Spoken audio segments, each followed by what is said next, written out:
Here to unpack this is Bill Essayli, U.S. Attorney for the Central District of California. Bill, great to see you.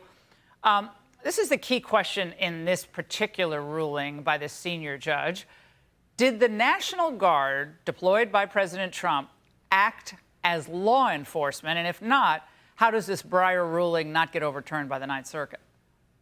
This is a frivolous ruling by an activist judge. It's based on a completely misleading premise that the National Guard was used here in L.A. to conduct law enforcement activities. They weren't. We were very clear from day one. The purpose of the National Guard is to protect federal property and personnel. When we were being overwhelmed and inundated by thugs, frankly released and encouraged by the elected officials here in California, it was designed to keep us from doing immigration enforcement. So the National Guard came out to support our agents, to watch their backs while they go out and do law enforcement. They've never been used to do law enforcement themselves. It's completely false. So any instance of their stepping in was incidental? Is that what you're saying? If they can point to one or two small instances where, they, touched somebody else, or they injected themselves in some situation because it was an exigent circumstance, that wouldn't qualify, in your view, under the statute. Again, 19th century statute. No, if you look at the video, that's our federal building back there.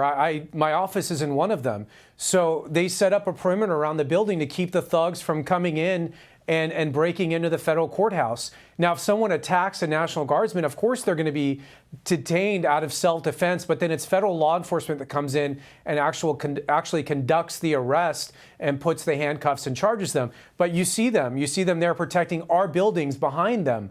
Their purpose there is protection. It's not enforcement of laws. So your old pal, the California AG, Rob Bonta, he's just giddy, Bill, at the thought of having fewer resources for law enforcement for the state. Check this out. With today's decision, Trump is barred from using the National Guard and Marines in California for law enforcement purposes.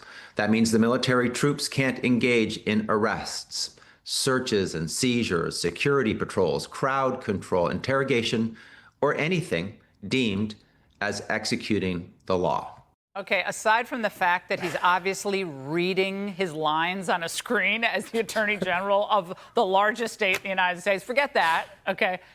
Your response to what he just said. There's so much of it is false. At this point, Laura, if they didn't have false arguments, they'd have no arguments. They set up these false narratives and premises that aren't true. I dare him to show me one person that was interrogated by the military in Los Angeles. Find me one. That didn't happen. No. It's just like, it's the same. We just did the segment on Pritzker. We're being invaded if he sends the National Guard. It's an invasion. They're pulling mothers from children. I mean, it's all just one big performance theater nightmare. Bill, thank you so much. Hey, Sean Hannity here. Hey, click here to subscribe to Fox News YouTube page and catch our hottest interviews and most compelling analysis. You will not get it anywhere else.